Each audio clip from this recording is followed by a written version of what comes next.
eu acho que no momento em que a gente tiver o 5G e vai chegar naturalmente nas maiores cidades primeiro, ele vai permitir com que o consumidor, ao chegar numa loja, ele possa olhar com o QR Code, apontar o seu celular e possa baixar um vídeo muito rápido. O QR Code tem um peso muito importante.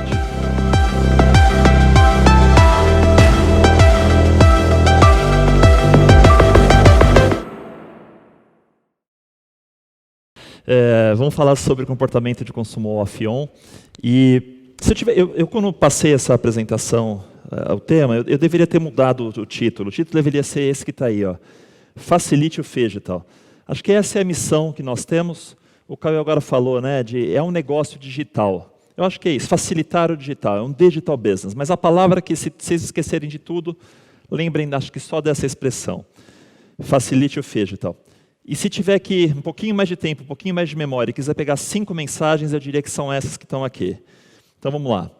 A digitalização foi integral e terá efeito perene. O que aconteceu agora vai se manter, eu vou falar por que isso. Mesmo com crescimento, ainda há espaço para mais. O Theo comentou isso e a gente também acredita nisso. O shopper precisa de simplicidade e confiança. O shopper não compra mercearia, ele compra chocolate, como muito bem falado pelo Theo. O Phygital se afirma como a solução preferida para o consumidor realmente agora. On e off perdeu, e vocês vão entender o porquê que perdeu agora. E para terminar, quando associado a marcas, o Phygital se potencializa. As marcas representam confiança para o consumidor, especialmente no meio digital nesse caso. Então vamos lá. Essas são as 5 para guardar. Vamos lá. Bom, a digitalização integral e o impacto no e-commerce. O que vocês estão vendo aqui? Vocês estão vendo várias categorias e o crescimento delas mês a mês. Tá? O lado esquerdo, a gente começou com o mês de janeiro e foi até o mês de junho. Isso aqui são dados, inclusive, mundiais. Tá? Isso foi um crescimento mundial. Tudo que está aqui em cima, lógico, são questões ligadas à IT. Né? Então, computador móvel, monitor, mouse, teclado, mídia tablet, ou seja, a compra de produtos foi globalmente muito grande em tecnologia. O Theo fez a gentileza de colocar esse quadro, eu vou passar com ele muito rápido, mas nós temos 3 grandes alavancas de tudo que a gente escuta e entende no mundo do e-commerce. A primeira delas é o acesso, a segunda a experiência e a terceira a logística. Na parte de acesso, que está lá no começo, para quem está em casa, a gente tem a questão da posse dos devices, penetração da internet, a qualidade dessa conexão e o custo. Tudo que está em escuro, a pandemia de alguma maneira ajudou, teve muita gente comprando, teve muita gente aumentando o dado, teve muita gente tendo uma conexão melhor, ainda que exista muita reclamação. Depois você tem o User Experience, que aqui a gente teve a experiência de entrar, de pesquisar, muita gente foi atrás de coisas novas. O mais interessante é que as pessoas compraram para estudar e para trabalhar, né, os devices, mas elas também usaram muito para quê? Buscar informação.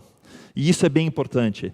As pessoas tiveram que buscar muita informação sobre o que estava acontecendo no mundo. E isso fez com que elas perdessem o medo da navegação. E, finalmente, elas foram forçadas a entrar também para a compra. Então, é educação, trabalho, informação no geral e compra. Por isso que é uma digitalização integral. E, finalmente, a parte logística, né? Os last milers ajudaram muito nessa parte, era algo que as pessoas tinham muita preocupação. Foi algo muito sensível, porque as pessoas estavam desesperadas de não poder ter produto em casa, então também tiveram essa experiência aí. Portanto, houve um grande crescimento e muito bem distribuído. Aqui, esses dados que vocês estão vendo aqui, eu coloquei embaixo do símbolo da GfK, essa parte escrita behavioral. Isso aqui é um dado de um painel, são 10 mil pessoas no Brasil, 9.600 pessoas no Brasil, que a gente monitora tudo que elas fazem no computador, celular e tablet, tá? Para entender de onde vem a fonte. E com isso a gente tira esse tipo de informação. A gente faz isso em todos esses países da América Latina, mas o que importa aqui é olhar essa barra amarela que está debaixo do Brasil, com 57% acima, que foi o quantos pedidos de e-commerce cresceram no segundo trimestre do ano versus o primeiro trimestre do ano. Quando eu comparo esses mesmos números contra o ano passado, os pedidos cresceram 111%. E aqui vocês veem que, mais uma vez, Brasil cresceu 57%, mas aconteceu na América Latina inteira. O que acontece na Colômbia, por exemplo, e acontece no Chile, e na Argentina também, você teve datas específicas muito fortes promocionais, e esse é um ponto importante. As pessoas estão comprando ainda mais em datas promocionais esse ano do que em anos anteriores, especialmente quando ela é ligada ao digital. Cyber Days, no caso da Colômbia foi o dia sem imposto, o dia sem IVA, que fez com que essas vendas explodissem. Então, isso aqui é um dado de consumidor. Outra coisa interessante em relação ao alcance. Aqui eu tenho quase todos, não tenho um apenas, mas tenho quase todos os principais varejos. Aqui, quando você pensa entre os internautas que estão, você vê um crescimento de alcance muito interessante.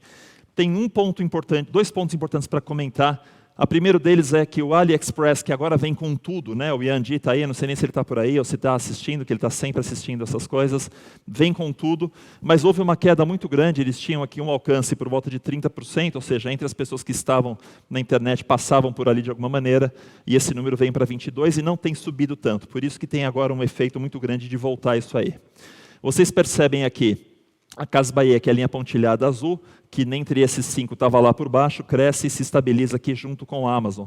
Então, cada empresa teve um ritmo diferente e os consumidores, então, tiveram um nível de visita diferente. Importante dizer que aqui, nesse número, a gente tira completamente tudo que é robô, porque são só consumidores. Então, aqueles scraps que ficam passando para ver preço nos sites de vocês ou nos sites dos varejos não estão aqui, tá bom?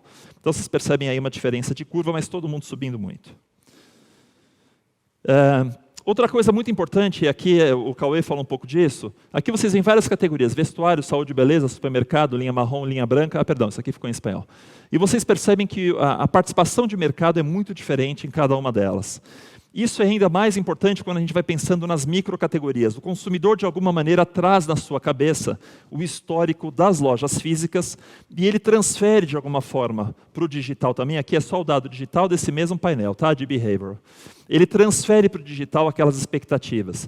Então, por exemplo, Americanas, né, tradicionalmente muito forte em chocolate, muito provavelmente as pessoas, quando forem buscar esses produtos no online, passarão por lá. Então, existe essa coisa da herança. As pessoas têm uma herança e elas traduzem essa herança para o digital. Então, o que vocês percebem aqui? Nessa participação de mercado, eu tenho 5 grandes players aqui.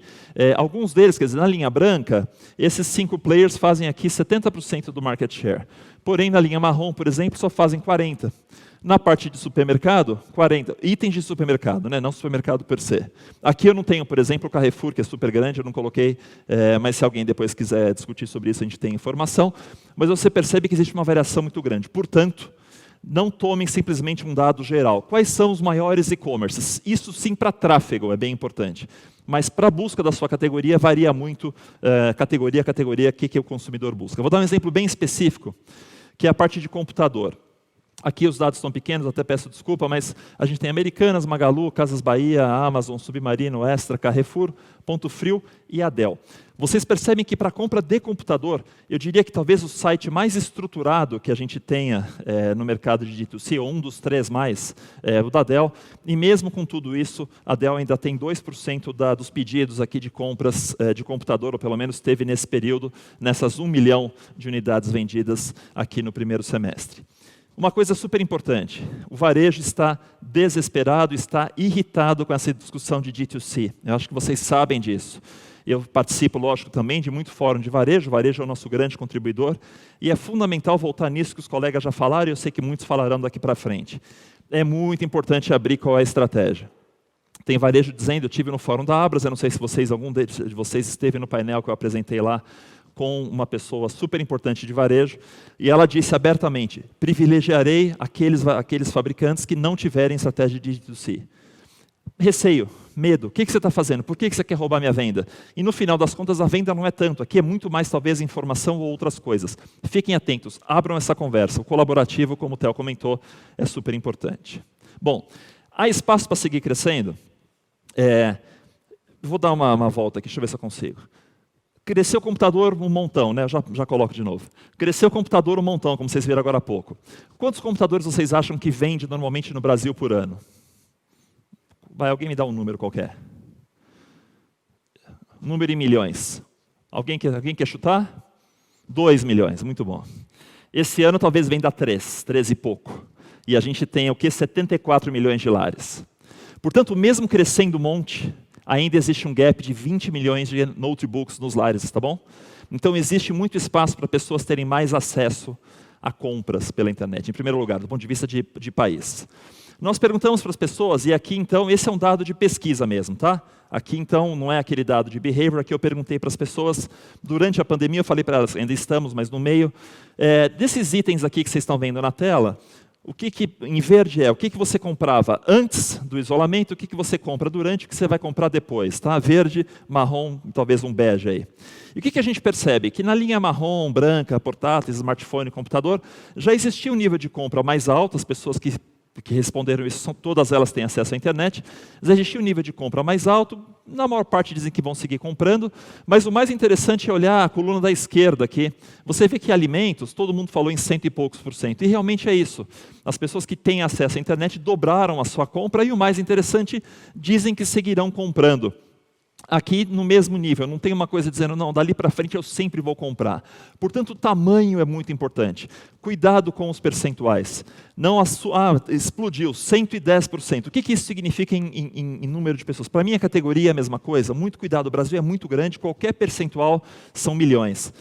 Cuidados pessoais também cresceu aqui aproximadamente um pouco mais de 50%, parece que vai continuar. E do it yourself, quer dizer, a parte de material de construção, etc., também é um interesse grande de continuar após o isolamento. A gente fez essa mesma pergunta na Europa, tudo que está em verde aqui, quando consumidores desses países todos, Itália, França, Bélgica, acho que aqui é Holanda, Inglaterra, e a Alemanha, tudo que está em verde, as pessoas dizendo, eu seguirei comprando mais do que eu compro agora, o que está em vermelho menos, o amarelo a mesma coisa. E o que é interessante observar? Que sim, em todas essas categorias, né, TV, smartphone, notebook, cafeteira, aspiradora e lavadora, as vendas de julho no canal online, por exemplo, em TV 30%, foi maior que a média de 2020, bem maior que 19%. Então, as pessoas declararam que iriam e seguiram comprando. Lógico que já um delta muito menor. Tá? Então a gente realmente está perto do topo. Isso é muito importante, mais uma vez, para não fazer estimativas malucas de volume que depois frustra a organização inteira. Esse dado aqui eu apresento em quase todas as minhas palestras, a Vivi deve ter visto 8 vezes já, mas eu vou falar muito rápido dele. A estrutura de renda do lado esquerdo, a estrutura educacional do lado direito. 64% das famílias no Brasil, 64, 2/3 das famílias no Brasil, ganham até R$13.000, a família completa. Ou seja, se a gente sair daqui e for andando para casa, a gente encontrar com 10 pessoas, 6 delas viverão num lar em que a família completa ganha até R$13.000. E com isso ela tem que fazer tudo, tem que alimentar, vestir, educar, dar entretenimento. E outra coisa, 60% das famílias no Brasil têm até o fundamental completo, ou 9º ano, 8ª série. Até. A maior parte é incompleto. E o que significa isso? O nível de devolução no Brasil é altíssimo. Pode ter um pouco de sacanagem, eu não vou dizer que não. Mas muita gente não entende o que compra. E mais uma vez volto no ponto do Theo, no exemplo, ninguém compra mercearia, as pessoas compram chocolate. Elas têm dificuldade de entender que tem frete depois, tem dificuldade de entender que ela comprou um pacote de 1 e não de 3, tem muita dificuldade. A explicação ao shopper é fundamental, em especial no processo de busca, quando ela está muitas vezes no celular. Então a explicação, vídeo, imagem, expressão simples, essa conversão, os catálogos são super importantes, essa conversão ao shopper para esse mundo, ele precisa de muita ajuda, porque de novo ele tem uma educação menor e ele tem pouco dinheiro, ele tem muito receio de comprar, então tem que ajudá-lo. A loja tem um peso, aqui a gente está falando obviamente de itens de venda assistida, mas outros problemas acontecem nos itens de venda não assistida. A loja tem um peso muito grande. Quando ela vai para a loja, seja a mercearia do bairro, ela tem alguém que ajuda a explicar aquilo. Ela fala, não precisa escrever. Ela ouve, ela não precisa ler. Então ajuda muito a interação humana. Eu fiz aqui um destaquezinho lá na direita, aqui do quadro, bem lá em cima, que tem ali um QR Code. Eu acredito muito no QR Code no futuro. Eu acho que no momento em que a gente tiver o 5G e vai chegar naturalmente nas maiores cidades primeiro, ele vai permitir com que o consumidor, ao chegar numa loja, seja física, ele possa olhar com o QR Code, apontar o seu celular e possa baixar um vídeo muito rápido. Vídeo é claramente a melhor forma de comunicar com o brasileiro, porque, de novo, ele tem problema para ler. E ele tem muito receio de comprar coisas erradas. Então, o QR Code aqui, naquela questão, acho que o Cauê falou, né, de digitalizar o business. O QR Code tem um peso muito importante. E esse aqui que eu estava falando um pouco no 5G. Ele é o Pix, a gente fala no mundo de pagamento, o Pix do Phygital. Ele aproxima esses dois mundos, ele facilita esses dois mundos. as conexões de alta velocidade, né, elas vão trazer a possibilidade também da questão da realidade virtual e aumentada. Você vai poder fazer isso de maneira muito mais fácil do que faz hoje e muito mais rápido. Vídeos, às vezes, de 2 minutos vão poder ser baixados em 15 segundos. Ou seja, o streaming, né, o Spotify, só que de vídeo, vai ser importante. Portanto, fiquem preparados para o 5G e fiquem preparados para a combinação do 5G com os QR Codes e todas as coisas. Imaginem vocês lançarem um produto na loja física, nesse caso, e em vez de ter promotoras, você tem um QR Code em que a pessoa aproxima e entende o que é aquele produto. É uma forma também de explicar a sua inovação. Isso aqui eu não vou passar porque vocês estão cansados de saber. Mas o que são os elementos importantes disso aqui, né? Da venda pelo WhatsApp, que começou pelo varejo e hoje em dia está na indústria inteira. O importante é a humanização, é gente real. Aqui tem uma conversa de uma compra de fogão.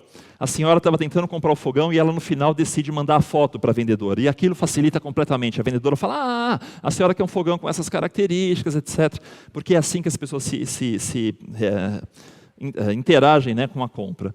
E, finalmente, a questão das marcas, novamente. Quer dizer, é uma marca conhecida, é uma marca que traz confiança. Então, humanização, voz, marcas trazem simplicidade e confiança. Em relação ao pagamento, a gente tem várias soluções. O Pix, como vocês sabem, é simplesmente uma simplificação do processo. As carteiras digitais, que cresceram muito com o pagamento do bônus emergencial aí do governo, já começam a cair, porque as pessoas tiraram o dinheiro e não têm mais interesse nenhum em continuar. Mas, de qualquer forma, temos um crescimento da carteira digital. E eu quis destacar aqui o Zap Bank, porque o que eu gosto disso aqui? Porque ele combina justamente tudo que a gente falou até agora. Ele tem o WhatsApp, ele tem voz e ele tem os bots. Ou seja, você de alguma maneira simplifica muito a compra do consumidor. Ele consegue falar para o celular dele e o celular dele executa um pagamento para ele. Tem outras soluções, mas essa aqui é mais para trazer essa informação para vocês, de simplificação. Bom, Phygital e marcas como elementos de confiança, indo para o final. A jornada Phygital, o que a gente está vendo aqui? Aqui a gente tem as jornadas de compra de 2019. Isso aqui é um estudo que a gente faz para quem acabou de comprar um eletrodoméstico. Que está escrito CIE aqui. A pessoa acabou de comprar um eletrodoméstico e eu faço essas perguntas para ela. Então, a jornada de compra, a jornada é pesquisa até a compra. Tá? No ano passado, no segundo trimestre do ano passado, metade das jornadas eram Phygital, ou seja, a pessoa comprava em um e fazia a jornada em um e comprava no outro, ou fazia a jornada em ambos e via no outro. Desse lado aqui você vê que apenas 14% era 100% online e 34% era 100% off. As vendas online de eletroeletrônicos naquele período foram de 24%, ou seja, a jornada Phygital foi o dobro, mas a pesquisa online de eletroeletrônicos já foi de 63%. As pessoas, quer dizer, dos dois lados aqui foram pesquisar. Quando eu passo para o segundo trimestre de 2020, continuou em 52% Phygital. Ou seja, as pessoas não foram simplesmente tanto mais, foram mais para o online, lógico, saíram do offline, mas continuaram no Phygital. O brasileiro gosta de pesquisar no off. Isso é bem importante, tá? Ele comprou menos no off, mas ele não pesquisou menos no off. Está claro isso? Isso é super importante. Ele quer o apoio da loja. Por isso que digitalizar o business, como o Cauê disse, é tão importante. As vendas subiram bastante, de 24 para 47 no online.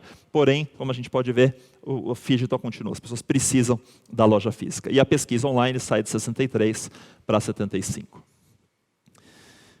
O que é interessante aqui é uma avaliação de NPS, que é uma métrica tradicional de avaliação não é de satisfação exatamente, mas com a compra. A gente pergunta para essas mesmas pessoas que acabaram de comprar um produto eletroeletrônico, quanto que elas gostaram da jornada de compra. E quando eu pergunto para elas, no geral, elas me dão uma nota de 48, se elas só compraram no off, 38, mas se elas fizeram um processo Phygital, independente de onde elas compraram, se é no off ou no on, esse número vai para quase 60. Portanto, elas gostam. E por que elas gostam de uma jornada Phygital? Porque tem mais informação. A jornada Phygital, ela combina, eu vejo uma coisa num lugar, corro na loja, ou o vendedor da loja me fala, eu não acredito, vejo no digital, eu faço aquilo tudo no mesmo lugar. Então, a jornada Phygital é basicamente informação. Outra coisa interessante é que os varejos Click and Brick cresceram muito mais do que os outros. Eles venceram essa corrida.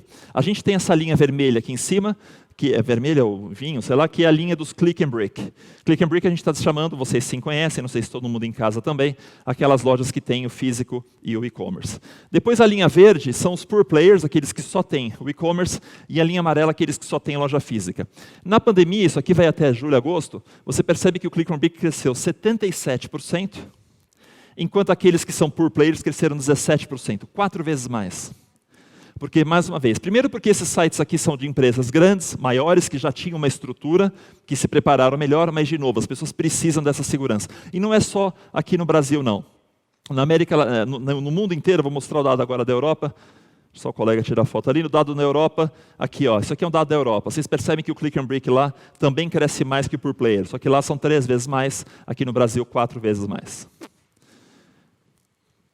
Outro dado interessante, que é a social media e o online, lógico que ajudaram a disparar uma parte das compras. O que vocês veem aqui? Primeira coluna, as compras totais de eletroeletrônicos, linha branca e informática. Quantas compras foram disparadas pela TV, pela mídia social e pelo online? Vocês podem perceber que o online sai de 19 para 23 num trimestre, na linha branca também e na informática também. Então as pessoas foram, logicamente, pesquisar mais no online. Porém, o que é mais interessante é quando a gente vai nas mídias sociais. O Instagram foi quem mais alavancou a compra nesse período. Se a gente for olhar aqui, o Instagram cresce para a compra de eletroeletrônico, no total 3 pontos, mas nas principais categorias aqui, 7 pontos, 4 pontos, 7 pontos, lá no lado esquerdo, do lado direito da tabela.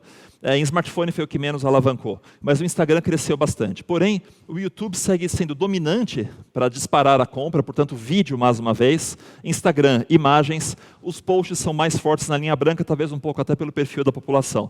Mas você percebe que o quê? A pessoa vai buscar imagem, a pessoa vai buscar vídeo, ela quer simplicidade nesta compra, nesta busca online. E aí vou acabar, Vivi. Em resumo, as mesmas 5 mensagens curtas que eu comentei antes, isso aqui vocês podem dividir na segunda-feira aí no escritório. A digitalização foi integral e terá efeito perene, ela cobriu todos os aspectos. Os e-commerces estão se especializando em algumas categorias, é super importante. Para crescer, o shopper precisa de confiança, o Phygital é a solução preferida, claramente, e quando associado o Phygital com marcas fortes de indústrias ou de varejo, ele se potencializa. Eu acho que é isso. Facilite. Obrigada, Felipe. Palmas, pessoal. Eu vou convidar, Felipe, agora para poder abrir o chat aqui, mas antes, pessoal, perguntas aqui para o Felipe, aqui da audiência. Só levantar a mão, eu vou ficar mais pertinho de você e repito a pergunta para o Felipe, tá bom? Eric e Guilherme, por favor. Vamos lá. Primeiro, obrigado aí pelas informações super ricas, como sempre. Queria saber um pouco mais sobre as diferenças entre os itens consumidos nesse momento em que as pessoas estão migrando de canal e todo o Phygital, como a gente falou, se os produtos também têm sofrido mudanças por conta desse novo comportamento. Super bacana. No primeiro momento, quando as pessoas foram para casa, uma grande preocupação com o abastecimento de coisas básicas, né? Água, sabão em pó, papel higiênico, etc. E começaram a comprar ventilador e ar-condicionado, verãozão. Né? No segundo momento, as pessoas perceberam que a loja, o supermercado continuou aberto, continuou com isso, mas começaram a equipar suas casas com eletroportáteis. Por isso que a questão de cozinhar em casa, a gente acredita que vai seguir para quem tem alimentos, porque as pessoas tinham que cozinhar e fazer a coisa rápida. Micro-ondas, batedeira, liquidificador, começaram a comprar aquilo em profusão. Também, aí, nesse momento inteiro, comprando computador e tablet. Importante, computador. Classes mais baixas, as marcas mais baratas ou as marcas mais conhecidas, porque as pessoas quando vão para online têm que comprar rápido, confiança, né? Então foram nesses 2 pontos, confiança. Depois, na terceira parte, com a entrada do auxílio emergencial, aí as pessoas começaram a comprar itens mais caros, especialmente a classe média baixa, que é a maior parte da população. E aí começaram a trocar geladeira, televisão, e aí começaram a trocar muita coisa para casa. Então, uma pergunta só para juntar nisso daqui, a gente falou para as pessoas, o que você quer fazer quando acabar a pandemia? Primeira coisa, as pessoas disseram visitar meus parentes. Portanto, a casa, o lar, tudo que tem a ver com a casa, os teus produtos entram nisso, tudo que tem a ver com a casa ganhou mais protagonismo, e a gente acredita que ainda terá protagonismo nesse quarto trimestre, primeiro de 2021. Perdão. Maravilha, obrigado. Perfeito. Tudo bom, Felipe? Tudo bem, Ed? Eu tenho uma dúvida em relação a dados, né? Hoje a gente segue muitos dados do que realmente o varejo traz para a gente, né? E recebo muitas indústrias perguntando para mim, Eric, você tem dados de B2B, de indústria, e a gente é um pouco carente no Brasil em relação a isso. E a gente consegue encontrar esses dados muito hoje nos Estados Unidos. A ideia é, posso confiar nessas tendências do que acontece nos Estados Unidos e por que dessa carência de dados de e-commerce digital B2B aqui no nosso país? Bom, acho que faz o quê? Umas 3 semanas, até mandei um e-mail para a Vivi, dizendo, Vivi, a Sim. gente tem isso? Ela falou, não temos. Eu acho que é uma questão da gente se juntar, quer dizer, se esse grupo quiser, a gente faz. A Vivi é uma super catalisadora, você também é outra, é juntar e dizer, vamos atrás das indústrias e vamos começar a conversar. O que eu sugiro? E desculpa pelo viés, mas é óbvio. Tentem trazer alguém independente para esta conversa. Se não quiserem fazer conosco, tem outras empresas. Mas tragam alguém independente para essa conversa, porque é importante você ter a isenção. Para mim, tanto faz quem ganha mais share, empresa A ou empresa B. É bem diferente. Então, tentem só cuidar com isso, porque o grande ponto sempre eu não quero que minhas informações abram. E empresas como nós e como outras no mercado, a gente sabe tratar esse detalhe. Porque pode ser que eu abra lá e fale assim, puxa vida, em gomas, o chiclete, tal empresa tem 80% de share no B2B. E talvez eu possa dizer, pessoal, para gomas eu não vou abrir o dado, porque se eu abrir eu estrago completamente o painel. Então, a questão é, catalisador, empresa dependente, e aí à disposição de todos vocês que estão aqui. A gente faria isso com o maior prazer, como está fazendo, por exemplo, no Chile. No Chile, a Câmara de Comércio definiu fazer. Começaram super high level, começaram dados super altos, e agora estão baixando. Então dá para fazer, mas precisa ter movimento sobre isso. Acho que a gente pode conversar, né, Eric, assim, com relação a isso. Essa é um dado que realmente interessa, e aí a gente precisa das indústrias aqui presentes e das indústrias que estão aí, né, na frente da tela aí do seu computador, dispostas, né, a começar essa conversa interna, que tem aí o B2B e o E-Commerce Brasil, sim, junto com a GfK e outros parceiros aí, de trazer e de gerar essa inteligência por mercado do que a gente tem. Eu ando tentando comprar, tá, Felipe, uma máquina de pão, porque a minha quebrou na pandemia de tanto usar. E eu não consigo. Tá difícil. Faltando máquina de pão também. Não só máquina negócio, de pão, está faltando muita assim, coisa. Vai ser uma Black Friday interessante. Não é? Né? Alguém tem alguma pergunta aqui para o Felipe, daqui que está aqui presente? Esse negócio eu tenho que voltar a me acostumar, gente, a falar assim, além de olhar o chat. Bom, tem alguma coisa no chat? Se precisa, me rola a página, por favor, se não tiver. Joga, isso, obrigada. Tainá, Érica, ok, está com dúvida aí com relação, já respondeu. Olá, Maiara, bom demais ter você aqui. Mais alguma coisa, Mauro? Passou de jornada não, né? O pessoal está comentando aí, mas por enquanto a gente está sem dúvida aí, o pessoal está preocupado aí com o acesso ao conteúdo. Tem uma pergunta aí que eu passei?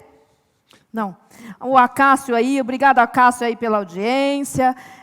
Olha, Jaqueline, bom saber que tem B2B, está à disposição. Olha, a gente já tem gente aderindo aí, tá vendo? Tá vendo? Vivi, bom, oi? Desculpa. Por favor, Eric. Felipe, eu queria entender qual que foi o crescimento da terceira idade nesse novo normal no e-commerce. Ótima pergunta. Perdeu o medo, porque ficou extremamente isolada. Esse caso do fogão, vou contar um caso, posso contar 2 minutos de caso? Pode. Uma senhora precisava comprar ventilador para a casa dela. Tá? 3 ventiladores ela queria, não sei porque são 3, porque pelo que eu entendo ela morava só ela, não sei se era para os filhos, quando vão visitar, não sei. Bom, manda mensagem para uma vendedora de um varejo e diz o seguinte, eu preciso comprar ventilador. A senhora fala, claro, minha senhora, a senhora pode entrar no nosso site. Ela falou, minha filhinha, eu já tentei, não rolou. Me ajuda. Tá bom, abra o seu site aí. A senhora abriu o site e a moça foi conversando com ela através de mensagem. A senhora faz a compra inteira, na hora de pagar, ela diz, eu não consigo pagar. Me ajude. O que ela faz? Entrega o cartão de crédito com o dígito verificador para a moça da loja. A moça faz a compra, minha senhora, eu não posso, eu vou ser presa se eu souber. Por favor, faça, ninguém vai saber. Ela faz. Na hora de entregar, ela fala, você pode colocar o seu endereço? A moça fala, lógico que não. Não, isso aqui é que se eu comprar aqui para casa, eu vou ter que pegar na portaria e meus filhos brigam comigo. Então, por favor, entregue na sua casa. E a moça, gentilmente, compra e vai entregar de moto, um ventilador em cada guidão, eu tenho a foto, e um no peito, ela vai entregar na motinho dela. Então, não houve jeito de não se digitalizar. Porém, não vamos pensar que necessariamente é uma compra no smartphone.